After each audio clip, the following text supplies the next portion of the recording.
Hello, everybody. My name is Franklin, and today I'm really excited to talk to you about Google Calendar scheduling. And I think that this is a very important topic for language learners. Again, my name is Franklin, and this is first1000hours.com. So we're going to go right into the presentation right now. And this is, again, we're talking about Google Calendar scheduling. I want to say hello to a language learning lover.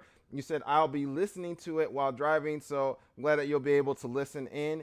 And I just want to talk about why I want to talk about this subject by showing you a quote from a book that I really like called Christ Object Lessons. And it talks about the talent of time. And so I just want to read this. And I think that this is very, very, very important for language learners. It says this: upon the right improvement of our time depends our success in acquiring knowledge and mental culture. The cultivation of intellect need not be prevented by poverty, humble origin, or unfavorable surroundings. Only let the moments be treasured. A few moments here and a few there that might be frittered away in aimless talk, the morning hour so often wasted in bed. And then it also says the time spent in traveling or on trams or railway cars or waiting at the station, the moments of waiting for meals, waiting for those who are tardy in keeping an appointment. If a book were kept at hand and these fragments of time were improved in study, reading, or careful thoughts, what might not be accomplished? It says a resolute purpose, persistent industry, and careful economy of time will enable men to acquire knowledge and mental discipline which will qualify them for almost any position of influence and usefulness. This is why we're talking about scheduling, because I believe that if we can get better at scheduling our time, then we're going to get better in those language learning goals that we have. Because I think that if you're here at First 1000 Hours, and especially if you've been here for a long time, you probably have some type of goal that you want to do. And we need to look at this, this year and say, hey, 2020 is not over. And I need to, do a better job maybe of organizing my time so that I can accomplish spending more time with the language that will help me to get at a higher level in the language I'm trying to learn. All right, so I just want to talk about some things that I've done in this month, because I talked about like 2 weeks ago in one of my language learning updates, my language learning progress update. I just wanted to let you know what I have been doing. And so I want to show you one of my certificates that I got here. This was from LinkedIn Learning. This was called YouTube for Business, basically.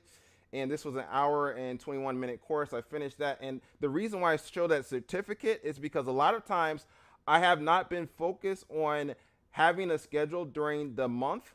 And so I might, do some things right when the month's about to end, because I have this progress report that I need to share. But I found that when I write down things on a schedule in the morning time, I know it's probably good to do it even probably the night before, but in the morning time, I am more likely to get more things done concerning my goals than if I didn't do that at all. And I've seen a difference when I try to do it.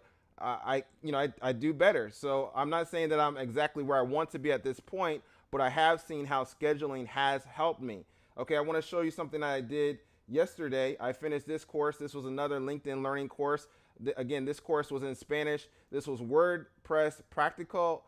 It showed me how I could make a multi-language site with a plugin called Polylink. So I thought that was cool. This was an hour and 14 minutes a course. Okay, so again, I wrote down things I wanted to do, and then I was able to accomplish it. So now what is cool is I have spent around 5 hours on LinkedIn Learning in this month. Now I want to get to 30 hours by the month's end. I'm not sure if I'm going to meet that, but I can guarantee you that I have done more even in these 2 weeks in this month than I have done in previous times that I have sought to do courses with LinkedIn in Spanish.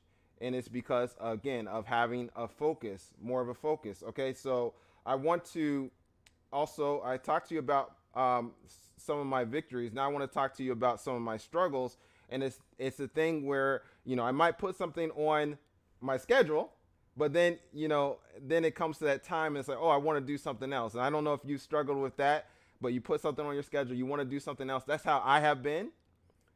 Like I've thought, okay, well, maybe during breakfast time or during my lunchtime, I can actually spend a little bit of time with LinkedIn Learning and just try to get to like an hour. I want to do what I have wanted to do is to do an hour every day. An hour 5 days in the week, and then on Sunday do 2.5 hours of LinkedIn Learning. I haven't exactly done that yet, obviously, because I've only spent 5 hours with LinkedIn Learning this month. But so those are some of the struggles that I have, and I know I can break that time down in sections if I utilize my time during the day, because I'm just by myself, and so I can kind of be a little bit flexible on the time that I use. Okay, so that's some of my struggles, and I would like to know how are things with yourself as well. One of the things I like about Google Calendar is I have just started to use that just with my laptop. I have not used it on my phone. One of the things that is problematic for me is I have my phone, but I run out of space all the time with my phone. And so I just have put it on the laptop. But even when it's on my laptop, I can have it set up where it allows me to send a notification to me that lets me know 30 minutes ahead of time what I'm supposed to be doing next. And I've liked that. Even though I have not exactly followed that, it's good for me to kind of be abreast of other things that I wanted to do in the schedule and the day. All right, and so again, my victories, I've gotten to accomplish more than I have in the past because of writing things down in the schedule. And what I would encourage you to do, this is a challenge that I was talking about before, but I want to give you a challenge, and let's see how we can do in 2 Tuesdays from now, 2 weeks from now. And the challenge is try to, the night before or before you have breakfast of the same day, write down one thing that you want to do. And I would like you to do that for 5 consecutive days, just one thing. Okay? And please let me know how that goes, especially when we come to my progress update of my language learning for the month of July. All right, let's continue in this presentation. And my question to you is, have you used Google Calendar for scheduling? Have you used it? And if you have, how has that worked for yourself? Have you used a paper planner? And how has that been helpful for yourself? I believe that the more organized we are in our day-to-day, the more time we're going to have in accomplishing those language learning goals that we have. And I also want to put on the screen a video about how you can focus in language learning. I talked a little bit more about scheduling and some of my struggles as well that might be relevant for yourself to listen to. And so I'll put that on the screen as well as a video that YouTube recommends. And I hope to see you in the next video.